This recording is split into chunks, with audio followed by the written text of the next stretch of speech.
साथियों, आज उत्तर प्रदेश इतनी तेज गति से विकास कर रहा है क्योंकि यूपी ने पुरानी सियासत को भी बदला है और नई पहचान भी बनाई है।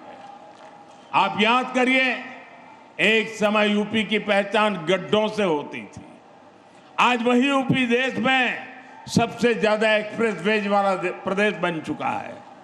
पहले यहां पड़ोस के जिले तक जाना भी बड़ा मुश्किल होता था, लेकिन आज उत्तर प्रदेश में 21 एयरपोर्ट है, 5 इंटरनेशनल एयरपोर्ट है। अब तो नोएडा इंटरनेशनल एयरपोर्ट का उद्घाटन भी हो चुका है। गंगा एक्सप्रेसवे से नोएडा इंटरनेशनल एयरपोर्ट कुछ ही घंटों की दूरी पर है।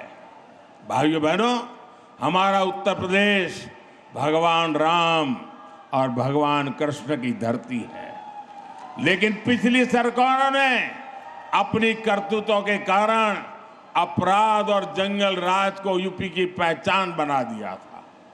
यूपी के माफियाओं पर फिल्में बनती थी, लेकिन अब यूपी की कानून व्यवस्था का देश भर में उदाहरण दिया जाता है। भाइयों बहनों, संसाधनों का बंदरबाट करने वाले जिन सपाहियों के हाथ से सत्ता गई है, उन्हें यूपी की ये प्रगति पसंद नहीं आ रही है।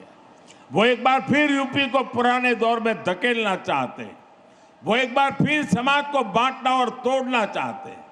साथियों, समाजवादी पार्टी विकास विरोधी भी है और नारी विरोधी भी है। अभी बीते दिनों देश ने एक बार फिर सपा और कांग्रेस जैसी पार्टियों का असली चेहरा देखा है। केंद्र की एनडीए सरकार संसद में नारी शक्ति वंदन संशोधन लेकर आई थी।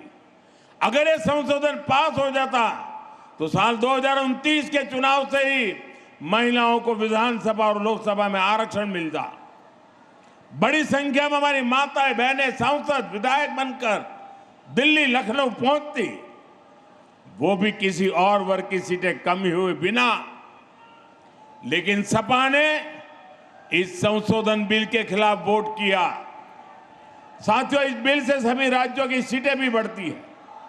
हमने संसद में साफ साफ कहा था, सभी राज्यों की सीटें एक ही अनुपात में बढ़ेगी, लेकिन यूपी को गाली देकर पॉलिटिक्स करने वाली डीएमके जैसी पार्टियां, उन्हें इस बात पर आपत्ति थी कि यूपी की सीटें क्यों बढ़ेगी।